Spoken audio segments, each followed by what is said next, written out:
오늘 말씀은 요한계시록 1장 1절부터 3절까지 말씀입니다. 봉독하겠습니다. 예수 그리스도의 계시라. 이는 하나님이 그에게 주사 반드시 속히 일어날 일들을 그 종들에게 보이시려고 그의 천사를 그 종 요한에게 보내어 알게 하신 것이라. 요한은 하나님의 말씀과 예수 그리스도의 증거 곧 자기가 본 것을 다 증언하였느니라. 이 예언의 말씀을 읽는 자와 듣는 자와 그 가운데 거룩한 것을 기록한 것을 지키는 자는 복이 있나니 때가 가까움이라. 오늘 여러분과 함께 나눌 말씀은 그리스도의 종인 예언의 말씀을 지키는 자에 대해 함께 살펴보고자 합니다. 우리는 누군가를 항상 사랑하며 살아왔습니다. 사람은 태어난 이래로 누군가를 사귀며 사랑하며 살아왔습니다. 어느 누구도 사랑을 필요치 않는 사람은 없습니다. 가장 큰 이유는 사람은 감정을 지니고 있기 때문입니다. 감정을 지닌 사람과 달리 동물은 영혼을 가지고 있지 않기 때문에 본능에 따른 사랑을 하고 살아갑니다. 그렇게 동물은 주인을 향해 충성을 바침으로써 그 사랑을 확인하고 살아가게 되는 것입니다. 동물은 주인을 선택할 수 없지만 인간이 동물을 선택하여 길들임으로써 사랑의 관계를 형성하고 맺어갑니다. 마찬가지로 그리스도께서도 그가 사랑하는 사람이 있었습니다. 우리가 생각하기에는 조금 이해가 안 갈 수도 있습니다. 예수님께서 모든 사람을 사랑하지 않으셨나라고 그렇게 생각할 수가 있습니다. 그러나 그리스도께서는 하나님께서 주신 사람들을 그의 사람으로 품으시고 마음에 새기셨습니다. 요한복음 18장 9절에서 이렇게 말씀하십니다. 이는 아버지께서 내게 주신 자 중에서 하나도 잃지 아니하였사옵나이다 하신 말씀을 응하게 하려 함이니이다 라고 그리스도께서 말씀하십니다. 사람들은 교회에 대해서 이렇게 생각합니다. 일단 교회에 나가게 되면 예수를 믿고 그에 따라 천국과 지옥, 영생을 확정받게 된다라고 생각합니다. 물론 이론적으로는 교회론에 따라서는 반 정도는 맞긴 합니다. 하지만 실제적으로 틀리기도 합니다. 하나님께서는 그의 선택하신 자들을 그의 자녀라고 부르고 구원하신다고 하셨기 때문입니다. 에베소서 1장 4절에서 5절에 따르면 곧 창세전에 그리스도 안에서 우리를 택하사 우리로 사랑 안에서 그 앞에 거룩하고 흠이 없게 하시려고 그 기쁘신 뜻대로 우리를 예정하사 예수 그리스도로 말미암아 자기의 아들들이 되게 하셨으니라고 말씀합니다. 오늘 이 말씀을 그토록 원했던 사람들이 있습니다. 바로 그리스도께서 사랑하신 자들입니다. 오늘 말씀은 정확히 세 부류의 사람들을 우리에게 알려줍니다. 듣는 자와 읽는 자와 지켜 행하는 자입니다. 이 말씀은 사도 요한이 계시록을 7교회에 전해준 편지인데 정확하게 보면 교회라기보다는 회당에 전해주는 형태를 띠고 있습니다. 교회의 탄생은 회당의 역사와 맞물려 있습니다. 회당은 지금으로 보자면 교회와 같은 모습으로 생각할 수 있을 것입니다. 구약 성경을 보면 이스라엘의 역사가 펼쳐집니다. 여기서 이제 회당이 등장하는데 이스라엘의 초대왕 사울이었던 이 초대왕 사울 이후에 두 번째 왕으로 등극한 다윗부터 이스라엘은 가장 최고의 시기를 보내게 됩니다. 그러나 솔로몬의 부정으로 인해 여호와 하나님이 아닌 이방 신들을 섬기게 되고 하나님은 이스라엘을 남과 북으로 나뉘게 하십니다. 북쪽에는 이스라엘이 10개의 지파와 함께 북이스라엘이라고 불리게 됩니다. 그리고 남쪽에는 2개의 지파만이 나라를 이뤄서 남유다라고 불립니다. 이들이 계속적으로 나라가 나뉜 이후에도 범죄를 저지릅니다. 바로 하나님을 대적하는 모습을 보입니다. 하나님은 이 두 나라를 다시 한번 아시리아와 바벨론의 손에 맡겨두십니다. 북이스라엘이 먼저 아시리아의 멸망을 당합니다. 그 후에 남유다도 바벨론의 멸망을 당하게 됩니다. 근데 재밌는 것은 남유다 사람들은 북이스라엘과 달리 굉장히 자유로운 모습을 지니는데 아시리아 같은 경우에는 굉장히 악랄하여서 북이스라엘의 침략 전쟁을 가서 보복을 벌입니다. 그 중에 가장 큰 것이 자신들의 민족을 이주시켜서 혼혈족을 만듭니다. 바로 여기에서 사마리아의 유래를 볼 수가 있습니다. 반대로 바벨론이 굉장히 자유로운 유화 정책 속에서 이들은 바벨론에 끌려가서 남유다 사람들이 서로 연락을 취하게 됩니다. 그리고 이곳에서 하나님의 말씀인 토라를 공부하자고 선언합니다. 태어난 아이들에게 교육을 위한 장소가 필요했는데 그곳을 바로 시나고그라고 하면서 회당이라는 이름으로 불리게 됩니다. 이 회당은 이스라엘의 마을 회관의 역할을 하기도 했고 교육기관이기도 했고 마지막으로 교회의 역할을 하게 됩니다.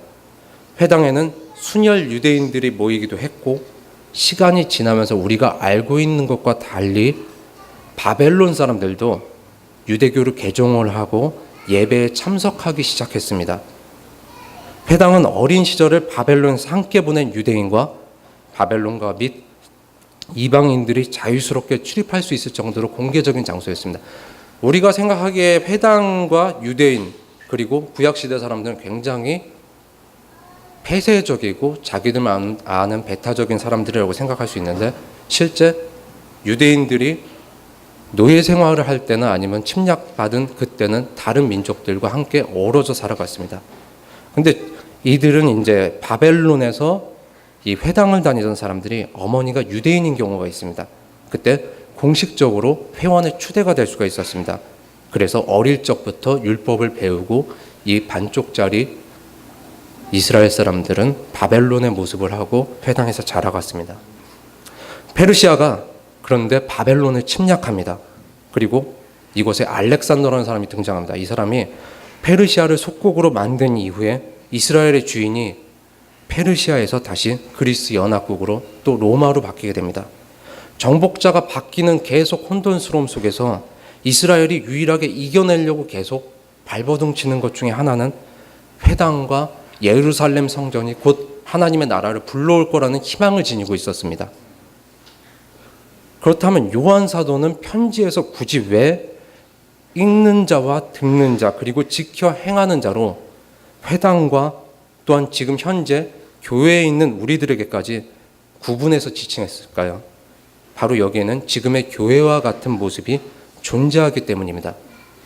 회당에는 세 부류의 사람만이 예배에 참석할 수 있었습니다. 첫 번째 부류는 순수 유대인입니다. 회당의 순수 유대인은 회당 정중앙에 앉아서 회당장이 선포하는 말씀을 바로 들을 수 있었습니다. 이것은 그들의 유일한 권리이며 다른 사람들 앞에서 우쭐댈 수 있는 이들의 선민의식을 불러왔습니다. 그리고 둘째와 셋째 부류가 또 예배에 참석할 수 있었는데 이들은 이방인들인데 조금 다른 점이 있었습니다. 둘째 부류도 역시 회당 중앙에 앉을 수 있었습니다. 그래서 회당장의 얼굴을 보고 똑바로 하나님의 말씀을 들을 수 있었습니다. 그런데 셋째 부류는 양옆 벽에 등을 대고 앉아서 유대인의 옆모습만 볼 수가 있었습니다. 이들의 차이점이 바로 할례받은 이방인이냐 할례받지 못한 이방인이냐라는 부분입니다.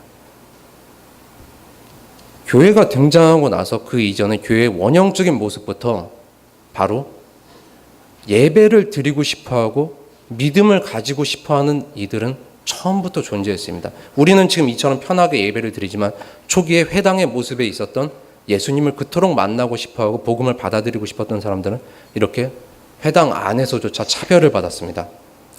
해외에서 오랜 식민지 생활을 했던 이들은 그런데 히브리어의 원음가를 잊게 됩니다. 그리고 페르시아에서 노예 생활을 하면서 아람어의 영향을 받습니다. 그래서 구어체 히브리어와 혼용하면서 사용하게 되는데 알렉산더 시대를 거쳐서 로마 시대까지 히브리어가 서서히 상실되기 시작합니다. 그래서 토라를 읽지 못하는 대중들이 등장하고 그리고 자연스럽게 사람들은 말씀을 듣는 위치에만 머무르게 됩니다. 단지 랍비들이 로마 시대에 이르러서는 자유롭게 바벨론 언어인 아람어를 걷어내면서 시가서에 남아있는 히브리어 원형을 살리려고 노력을 하긴 합니다. 하지만 정치적 상황도 이들 대중들에게 히브리어를 점점 멀어지게 하는 모습을 가지고 오게 됩니다. 알렉산더라는 사람이 등장했을 때 정복전쟁을 하는데 체제의 통일성을 유지시키고자 합니다. 그래서 문학적 헬라어와 대중적 언어인 코인의 헬라어의 혼합을 시도했습니다. 근데 이스라엘은 독립국가가 아니었기 때문에 계속 변화하는 코인의 헬라어를 쓰도록 강요당할 수밖에 없었던 겁니다. 그러니까 히브리어인 모국어를 잊어버리고 계속 헬라어를 쓰게 될 수밖에 없었던 것입니다. 성경에 마게도냐라고 쓰인 마케도니아가 있습니다. 거기 마케도니아의 필립 왕이라는 사람이 등장하는데 이 사람이 알렉산더에게 아리스토텔레스에 의해서 학문을 수학하게 됩니다. 근데 주로 수사학이나 변증학에 한정된 언어 빈도수에 이 알렉산더라는 사람이 불만을 느끼면서 나라를 진격해 나갈 때마다 헬라어를 계속 단순하게 실용적으로 변화시킵니다.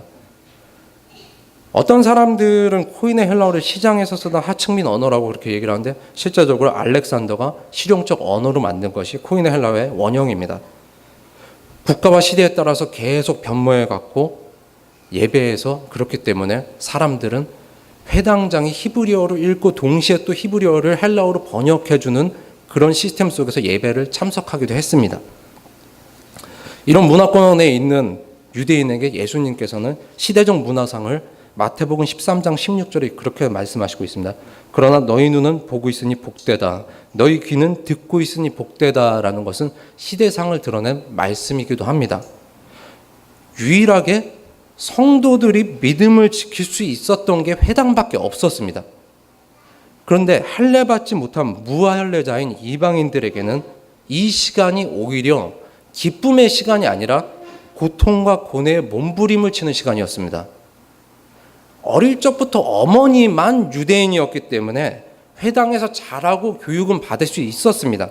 그런데 할례를 받지 않은 무할례자였기 때문에 이방 국가인 이들이 가족을 부양할 수 있는 권리는 있었습니다. 그런데 이들이 할례를 받자마자 더 이상 직업을 내려놔야 됐습니다. 왜냐하면 속국의 사람이라는 꼬리표가 쫓아다녔기 때문에 이들은 반쪽짜리 이스라엘의 핏줄을 가지고 있지만 돈을 벌기 위해서 할례를 받지 못했던 것입니다.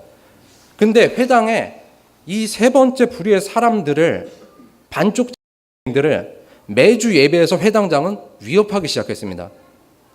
할례 받지 않은 사람들은 하나님의 자녀인 양자가 될 수 없기 때문에 구원받은 언약의 자손이 아니라고 계속 이들을 예배에서 괴롭히기 시작했습니다. 고뇌의 시간 속에 머물던 이들에게 그런데 재미있는 사건이 벌어집니다. 다른 지역을 여행 중이던 랍비가 이 회당에 참석하게 된 것입니다. 바벨론 포로 시절부터 생긴 관례 중에 하나가 여행 중이던 랍비가 그 지역 회당에 참석했을 경우에는 회당장이 설교를 하지 않습니다. 그리고 랍비가 사환을 시켜서 가서 물어봅니다. 오늘 혹시 이곳에 참석하셨는데 랍비께서는 설교를 하시겠습니까? 라고 묻습니다.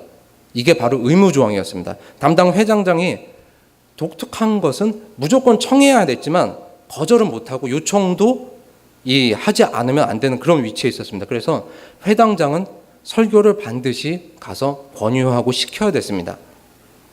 랍비가 말씀을 전할 때 할례받지 않은 이방인들이 양옆 벽에 붙어서 자신들의 귀를 다시 한번 씻기 시작합니다.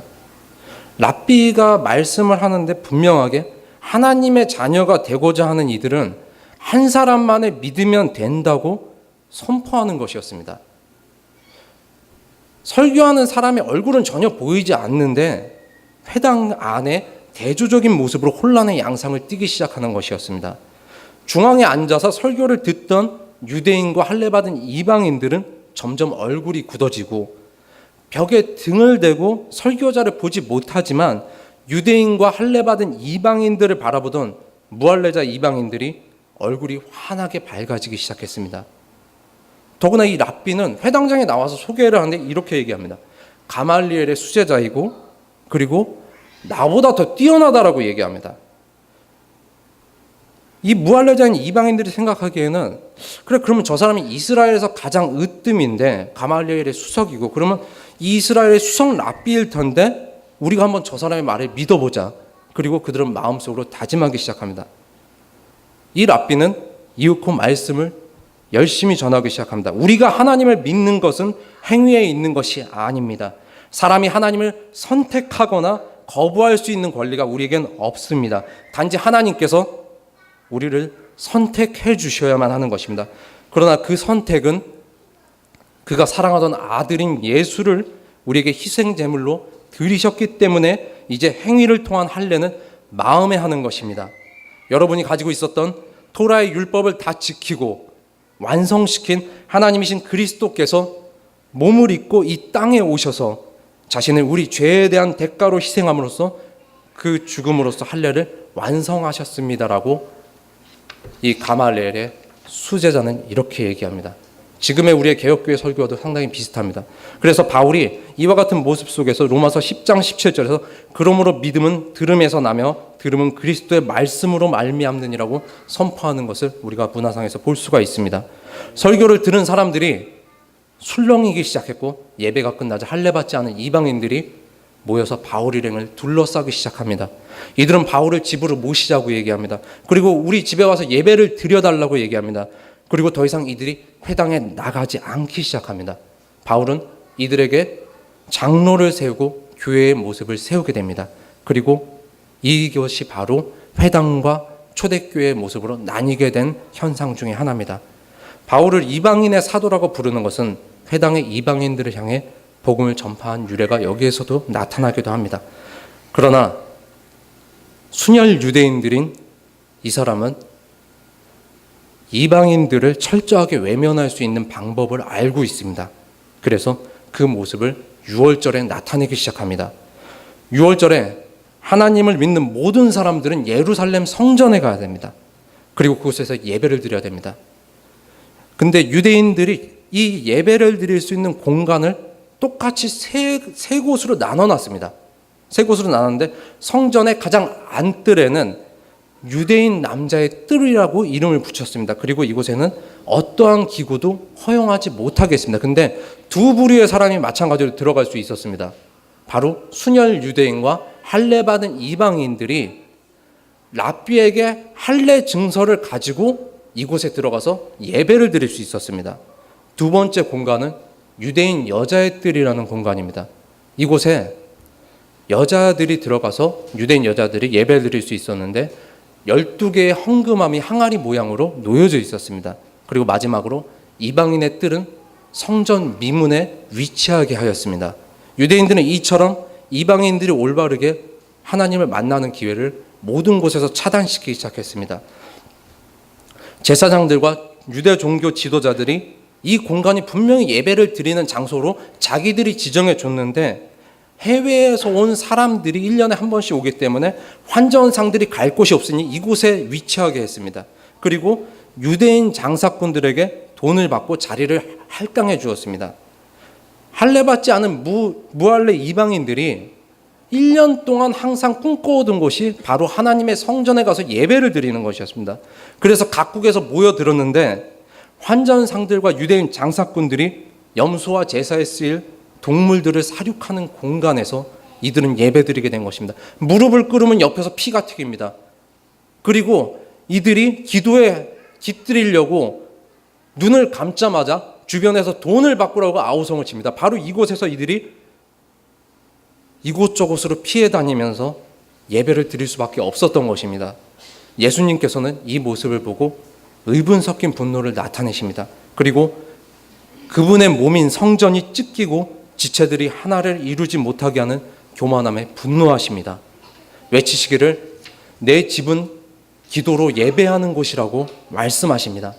하나님을 온전하게 믿고자 하는 이방인들이 세상으로 전락한 법칙인 할례의 신분에 따라 두려워하고 도망다니는 모습 속에 슬픔에 잠겨 소리치신 것입니다.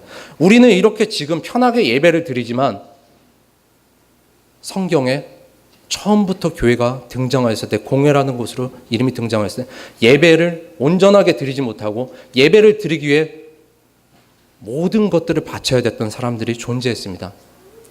요한사도는 오늘 말씀에서 계시록의 첫 번째 서원을 통해 말씀을 읽는 자인 랍비나 사역자도 아니고 말씀을 듣는 자인 유대인과 할례 받은 이방인도 아니고 하나님의 복을 받는 자는 바로 말씀을 지켜 행하는 자, 곧 하나님을 경외하는 이방인이자 그리스도의 자녀라고 오늘 요한사도는 이야기합니다. 오늘 말씀에서 요한사도가 복을 두 부분으로 나눠서 우리에게 이렇게 경고하고 있습니다. 첫 번째는 복의 성격에 대해서 얘기합니다. 그리고 두 번째는 복의 대상자에 대해서 얘기합니다. 요한사도가 얘기하는 첫 번째 복은 예수 그리스도의 계시입니다. 예수 그리스도의 계시는 하나님이 그리스도에게 주사 앞으로 일어날 일을 기록한 말씀인 성경을 뜻합니다. 이것이 우리가 생각하고 있는 복의 성격과 상당히 다릅니다. 하나님은 말씀을 통해 이 땅에 살고 있는 사람들의 복인 재물의 축복과 권세의 확장을 통해 사람들에게 인정받는 것이 복이 아니라고 말씀하십니다. 복이란 세상 사람들이 알지 못하는 신비함의 근원적인 모습인 말씀이신 성자 하나님께서 이 세상 피조물인 우리에게 자신을 드러낸 것을 얘기합니다. 하나님께서 바라보시는 사람의 호흡은 육체적 행위와 정신적 모습에 있다고 바라보시지 않으셨습니다. 하나님은 이 땅에 그가 창조하신 인간은 마치 동물적 본성과 같이 충성스러운 모습으로 주인을 섬길 때 완성될 수 있고 인간으로서 존재의 울림을 가질 수 있다고 보셨습니다. 인간이 이 세상에 발붙이고 살면서 가장 중요하게 생각하는 건 모든 이들이 생각하듯이 성공입니다. 인간은 이 성공의 중심을 재물이라고 생각을 하고 이 재물을 소유하기 위해 사람들이 삶의 열정을 불태웁니다. 두 번째로 사람들이 중요하게 생각하는 것이 이 땅에서 성공의 중심은 사람들에게 인정받는 것이라고 굳게 믿고 또한 다짐합니다. 자신이 사람들에게 인정받기 위해서 모든 방법을 통해서 발판을 만들어갑니다. 하나님께서 바라보는 인간의 성공인 복인 하나님의 계시된 말씀인 그리스도를 아는 것을 최고가 아닌 유일한 복이라고 말씀하십니다. 왜냐하면 때가 가까워졌기 때문에 더욱 그리스도의 자녀들을 포함한 사람들이 하나님을 믿지 않고 교회에 나오지 않으면 말씀을 더욱더 읽지 않을 것이기 때문입니다. 마태복음 24장 38절에서 39절에 따르면 마지막 때의 사람들이 이미 예전에 우리에게 자세히 밝혀 보여줍니다. 홍수 전에 노아가 방주에 들어가던 날까지 사람들이 먹고 마시고 장가들고 시집가고 있으면서 홍수가 나서 그들을 멸하기까지 깨닫지 못하였으니 인자의 임함도 이와 같으리라라고 이미 지금의 시대가 아니라 창세기 이전 시대, 창세기 시대부터 성경을 처음 열면 그 시대부터 사람들은 똑같은 삶을 살아왔던 것입니다. 그리스도께서는 우리에게 말씀을 통해서 지켜 행하기 위한 모습의 기본을 이렇게 제시해 주십니다. 나는 참 포도나무요 너희는 가지니 나를 떠나서 우리가 살 수 없을 것이다 라고 하십니다. 이 말씀은 우리가 그리스도 안에 접붙여질 경우에만 하나님의 양자된 자로 살아갈 수 있다는 얘기입니다. 반대로 죄된 속성을 따르는 세상 속에 사람들이 있습니다. 아니, 세상 속에 우리가 있습니다. 우리는 그리스도가 없이도 살 수 있다라고 얘기합니다. 그리스도께 접붙여지지 않은 수많은 사람들이 세상의 기준을 보면 행복하게 살아가고 있는 것처럼 보입니다. 그들은 성공하고 있고 재물의 많음을 소유하고 있고 유명해지고 있습니다. 그 모습을 우리가 동경하고 있습니다. 그런데 보십시오. 시편 기자는 52장 7절에서 이 사람은 하나님을 자기 힘으로 삼지 아니하고 오직 자기 재물의 풍부함을 의지하며 자기의 악으로 스스로 든든하게 하던 자리로다 하고 시편 기자는 52장 7절에서 우리에게 우리 모습을 빗대어서 얘기를 합니다. 저 사람은 불신자인데 잘 살고 있는데 나는 왜 이 모양이야 라고 재물이 축복이라고 생각하고 그리고 사람들은 좌절합니다. 좌절하지 마십시오. 재물의 풍부함을 의지하는 것은 의지의 대상이 종인 물질인데 그것에게 내 마음을 주었고 내 인생의 주인이라고 생각하기 때문에 좌절하는 것입니다. 종이를 가지고. 돈 없이 살라고 하는 것이 아니라 노력하지 말라는 것이 아닙니다.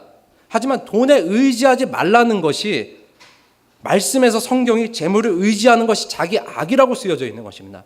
우리가 의지해야 될 것은 바로 말씀인 것입니다. 그리고 또한 그리스도인 것입니다. 세속적 복음을 얘기하는 번영신학을 따르는 교회들이 있습니다. 이 교회에서도 마찬가지로 설교에서 하나님의 축복으로 우리가 성공하며 세상에서 재물의 축복과 성공을 가져올 수 있다고 어느 교회들에서 그렇게 얘기합니다. 신대원에 다닐 때 1학년 때 교수님이 어느 신문을 가지고 와서 그렇게 말씀을 해주셨습니다. 너네 작은 교회의 단점을 뭔지 아니라고 그렇게 말씀하셨습니다. 그래서 제가 저희들이 작은 교회 단점이 뭘까요? 라고 물어보니까 작은 교회는 하나님이 축복하신 교회가 아니야. 작은 교회는 하나님이 사랑하시는 교회가 아니야 라고 하면서 교수님이 이건 내 얘기가 아니고 이 신문에 이 목사가 이렇게 얘기했단다 라고 하면서 이 여의도에 계신 어떤 목사님이 신문에 사설을 그렇게 쓰셨더라고요. 그래서 저희가 농담처럼 그렇게 얘기했죠. 아, 그러면 뭐 이단 교회들은 하나님이 제일 사랑하시는 교회겠네요 라고 그렇게 얘기를 했던 적이 있습니다. 성경 어느 곳에서도 이렇게 세속적인 복음을 얘기하고 그리고 세상에 돈을 바라보는 우리에게 재물이 하나님의 축복이라고 말씀하는 것은 없습니다. 하나님은 이 혼란의 때에 그리스도를 믿고 살아갈 수 있는 말씀이 우리에게 주어졌음이 양자된 자녀에게 말할 수 없는 축복임을 다시 한번 확인시켜 주시는 것입니다. 말씀을 지닌 자들이 어떻게 살아가야 하는지 혼란을 느낀 회당을 다시 한번 생각해 보십시오. 할례받지 않았습니다. 이 사람들은. 또한 이방인이었고 이들이 믿음을 지키려고 하면 가족들은 굶어 죽을 수밖에 없었습니다. 이 당시에 우리가 생각하는 것과 달리 과거로부터 오래전부터 중세시대 이전부터 목욕탕이라는 게 존재했습니다. 그 목욕탕이라는 게 존재했는데 고대의 목욕탕은 씻는 곳이 아니라 성공한 사람들이 그곳에서 회의를 하고 미팅을 갖는 장소였습니다. 아마 EBS 다큐멘터리에 관심 있으신 분들은 보셨을 수도 있겠는데 마찬가지로 이때 바벨론 시대에도 사람들이 목욕탕에 가서 목욕을 했는데 이곳에 할례받지 않은 이방인이 할례를 받고 나타난다면 주류 사회에서 추방될 수밖에 없었습니다. 일자리 잃을 수밖에 없었습니다. 너희가 노예의 표식을 갖고 있느냐? 이들은 믿음을 지키기 위해 어느 곳이든 공개된 장소에 가지 못했습니다. 그런데 매일매일 발버둥 칠 수밖에 없었습니다.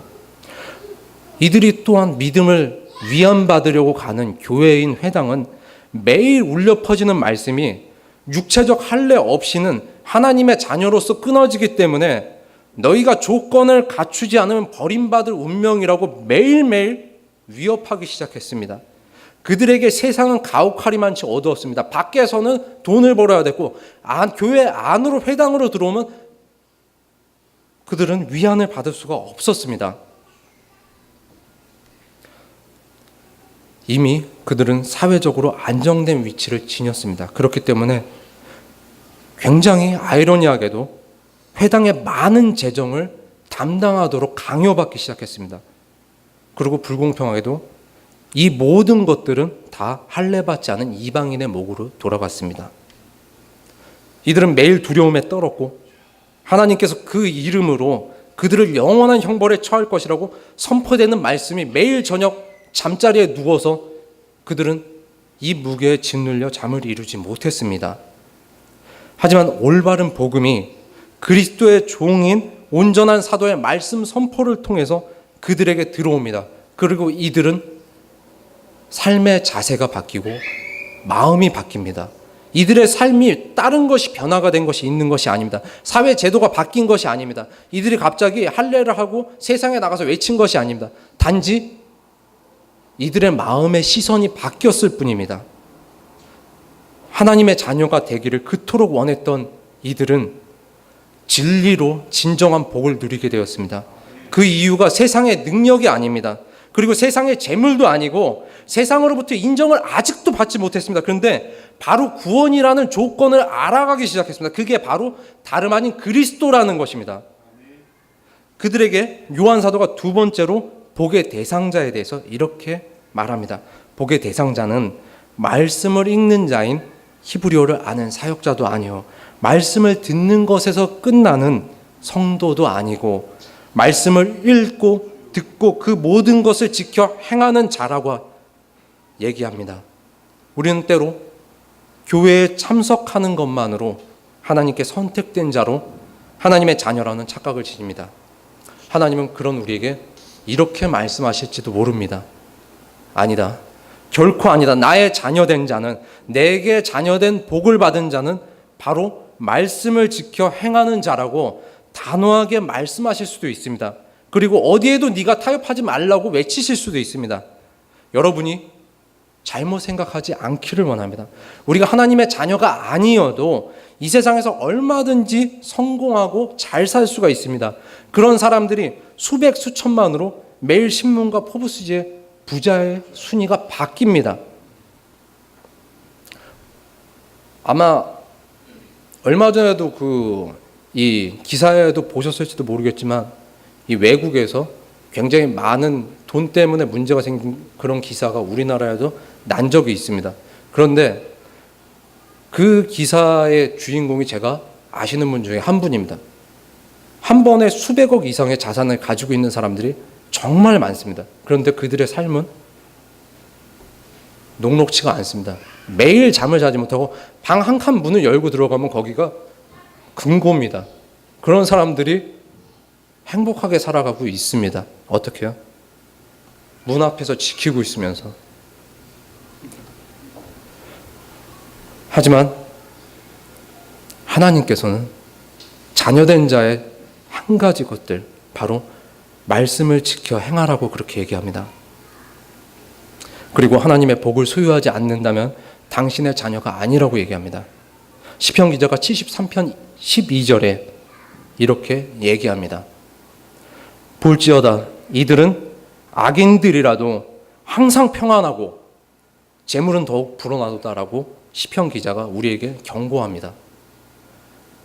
하나님의 자녀는 그의 말씀을 듣고 읽고 지켜 행하는 자라야만 하나님의 자녀의 복을 소유한 자며 하나님께 선택받은 그리스도의 소유된 자라고 하는 것입니다. 우리가 말씀을 지켜 행하려면 우리는 말씀과 함께 동행하고 호흡해야 합니다. 그것은 먼저 말씀을 듣고 읽는 것입니다. 여러분이 신앙생활하면서 스스로 점검해 보시길 바랍니다. 하나님은 그분의 말씀이 우리의 생활 속에 자리 잡지 않는다면 결코 여러분이 회당 안에 유대인은 될 수 있습니다. 회당 안에 할례받은 이방인은 될 수 있습니다. 하지만 두려움에 떨면서 하나님을 진정으로 만나길 원했고 하나님의 진정한 자녀가 되길 원했던 하나님을 경외하는 이방인은 우리가 될 수 없다라는 것입니다. 그런 마음을 우리가 지녀본 적이 언제였던지 기억이 안 납니다. 이들은 하나님의 자녀가 되고자 두려워했습니다. 매일 갈망하고 그 타는 목마름에 매일 성전에 나와 예배를 드리고 싶어 했습니다. 이들의 몸부림은 우리들에게 기억된 적이 없고 우리는 안 적도 없습니다. 똑같은 성경을 우리가 평생 봤더라도 그렇지만 우리는 거저받았습니다. 이들의 인생의 주인은 바로 말씀이고 하나님이었지만 우리는 우리의 인생을 우리 스스로가 되고 싶어 했습니다. 우리가 말씀을 읽는지 기도를 하는지 하나님께서는 단순하게 말씀하십니다. 복을 지닌 자, 곧 내가 복을 준 자는 말씀과 기도를 통한 매일의 생활이 교회를 통해 그리스도의 지체로 얘기합니다. 그렇게 이루어지는 모습을 통해서 하나님의 복을 받은 자의 생활이 드러난다라고 얘기하는 것입니다. 내가 하나님의 자녀이거나 하나님께 속한 자라는 것은 궁금해하실 필요가 없습니다. 우리가 그리스도의 말씀을 사랑하고 매일의 삶에서 드러내고 그리스도께서 피로 사신 교회와 말씀을 사랑하지 않는 모습이라면 나는 그리스도의 복을 지닌 자가 아니라는 것입니다. 오늘 본문 1절에 이제 보시면 이 요한 사도가 종들에 대해서 언급합니다. 이것은 3절에 예언의 말씀을 지키는 자에 대해서 대명사격 표현을 씁니다. 여기서 언급된 종은 노예나 단순한 종이 아니라 1절에 나타나는 하나님을 경외하는 종으로서 나의 권위를 넘어서는 자에게 전적인 의무를 가진 자라는 뜻으로 명사적 은유법으로 대조해서 쓰고 있습니다. 이와 동일한 표현이 쉽게 보면 바울이 로마서 1장 1절에 사용한 원어적 문장을 볼 수가 있는데 그리스도의 종으로 쓰이고 있습니다. 그런데 요한은 복이 있는 자들을 설명해 주기 위한 문맥에서 사용해서 둘로이라는 단어로 문맥적 수고를 사용해서 문장을 이어나갑니다. 하나님을 경외하는 7교회의 종들에게 요한은 하나님께서 성자 하나님에게 주신 이 계시가 7교회의 시대에 반드시 일어남과 동시에 2절에 보시면 2절에 나타난 예수 그리스도의 증거와 이를 지키는 자의 연속성 관계에서 이 증거가 지키는 자의 진행형을 통해 예수 그리스도의 증거를 지키는 자는 복이 있는 자의 성화의 삶을 지켜내야 함을 나타냅니다. 그것을 바로 현재까지 우리에게 말씀을 통해 권면하고 있는 것입니다. 성도가 증거자로서 증언해야 함을 요한은 요한일서 5장 11절에서 12절에 드러냈습니다. 거기에 보면 또 증언은 이것이니 곧 하나님께서 우리에게 영생을 주신 것과 이 생명이 그분의 아들 안에 있다는 것이다. 아들을 모신 자에게는 생명이 있고 하나님의 아들을 모시지 않는 자에게는 생명이 없다는 것으로 우리에게 일러 증인으로 우리를 인도해 주십니다. 요한은 본문 1절에 예수 그리스도의 계시를 지켜야 하는 자, 또한 받아들이는 자의 자격에 대해서도 피조물인 천사가 아니라 그리스도의 종인 이 땅에 우리에게 동시에 주시는 말씀이기도 합니다.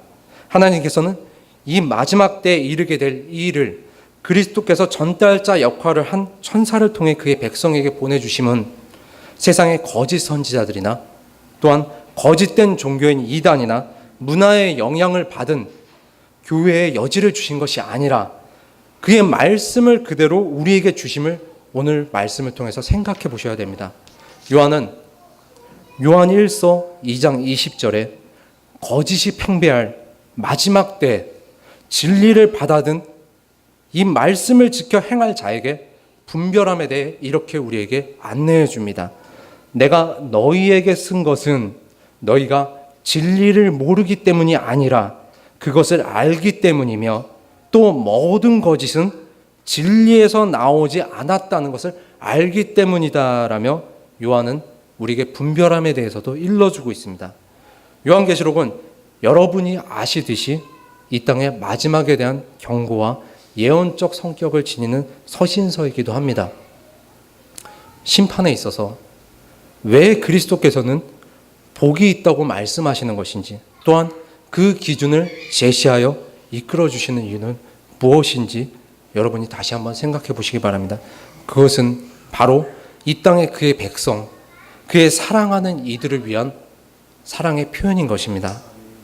이미 하나님께서는 구약에 우리에게 언약을 통해 이렇게 마음을 표현해 주셨습니다. 신명기 30장 6절에 보면 여호와 내 하나님께서 내 자손의 마음의 할례를 베푸셔서 내 마음을 다하고 내 목숨을 다하여 여호와 내 하나님을 사랑하게 하사 내가 생명을 얻게 하실 것이며, 이미 회당에서는 할례를 받지 않으면 하나님께 저주를 받는다고 하였지만 하나님께서는 신명기에서 이미 마음의 할례를 받으라고 얘기합니다. 그리고 마음의 할례를 받고 하나님을 사랑하게 하시는 마음을 주신다고 하셨습니다. 이것을 우리가 생각해 보아야 됩니다. 이 서신은 많은 이들이 얘기하듯이 결코 이 세상의 종지부를 찍기 위함이 아닙니다. 이 서신은 하나님의 나라와 또한 회복할 나라를 위한 서신입니다. 그렇게 첫 인사를 요한은 복에 대한 축복으로 소중하면서도 단호하게 떨림으로 우리에게 열어나가는 것입니다. 이 말씀과 이 시간들이 결코 지나감으로 끝나야 할 것이 아닙니다. 하나님이 요한 사도의 입을 빌어 우리에게 경고와 권면을 주는 시간임을 우리가 다시 한번 생각해 보아야 됩니다. 이 말씀을 두려워했지만 무할례를 그리스도의 대속으로 충족시켜 주신 하나님을 경외하는 이방인과 같은 마음을 품고 그리스도께서 사랑하는 자라고 불리우기를 그리스도의 이름으로 축원합니다. 우리 다 함께 기도드리겠습니다. 하나님 감사합니다. 하나님, 우리는 정말 복음을 대가 없이 받았습니다. 그리고 길거리를 지나도 사람들이 얘기해도 정말 복음은 가치 없는 것처럼 생각되고, 그리고 복음의 권위는 이 땅에 떨어졌습니다. 누구나, 아니 어린이 주일학교를 보면 문화상품권을 받으러 교회에 나간다는 얘기를 할 정도로 어린아이들에게조차도 교회는 바닥으로 떨어진 모습을 지닙니다. 그처럼 교회는 가기 싫은 곳이 되고 누구나 갈 수 있는 곳이 됩니다. 하지만 말씀 안에 교회의 원 모습은 정말 교회를 가고 싶어 했지만, 교회를 갔지만 그 성소에서, 회당에서 들려오는 목소리밖에 듣지 못하고, 또한 설교자의 얼굴 한번 보지 못해서 예배를 온전히 드리지 못한 사람들이 있습니다. 그들은 말씀을 지켜 행하고자 했습니다. 그리고 그 말씀을 지켜 행하고자 했던 사람들에게 요한은 마지막에 그들이 교회를 지킬 것이라며 예언의 말씀을 열어가는 그 첫 번째 마디에 그들을 언급하는 말씀을 암시해 놓았습니다. 하나님, 그토록 우리가 이 마지막 때에 예배를 소중히 여기게 하며, 그리고 또한 그리스도를 사랑해서 사람들이 교회를 떠나는 이때 우리가 더욱더 하나님을 사랑하며 생활로서 본분을 드러내며, 그리고 사람들에게 그리스도의 사랑을 이야기하는 사람들 되게 하여 주시옵소서. 그리하여 교회의 소중함과 또한 복음의 중요함을 우리가 생각하여 세상 사람들이 얘기하는 성공으로 도저히 살아갈 수 없는 것임을, 너희들의 목은 계속 마를 수밖에 없다는 것을 우리가 알려주고 진정한 그 목마름을 채울 곳을 우리가 이끌어주고 제시해주는 사람들 되게 하여 주시옵소서. 하나님, 우리가 결코 정말 낮은 말로 와서 보라고 얘기하는 것이 아니라 우리의 삶을 보라고 얘기할 수 있는 그러한 생활 속에서의 말씀을 드러내는 삶을 살 수 있도록 매일 성경을 읽을 수 있는 마음과 또한 기도를 할 수 있는 무릎 꿇음을 주님 우리에게 허락하여 주시옵소서. 그리하여 우리가 교회 안에서 하나가 되고 우리가 말씀 안에서 녹아들게 하여 주시옵소서. 항상 우리가 주님의 이름만을 사랑하길 원하며 살아계신 나사렛 예수 그리스도 이름으로 기도했습니다.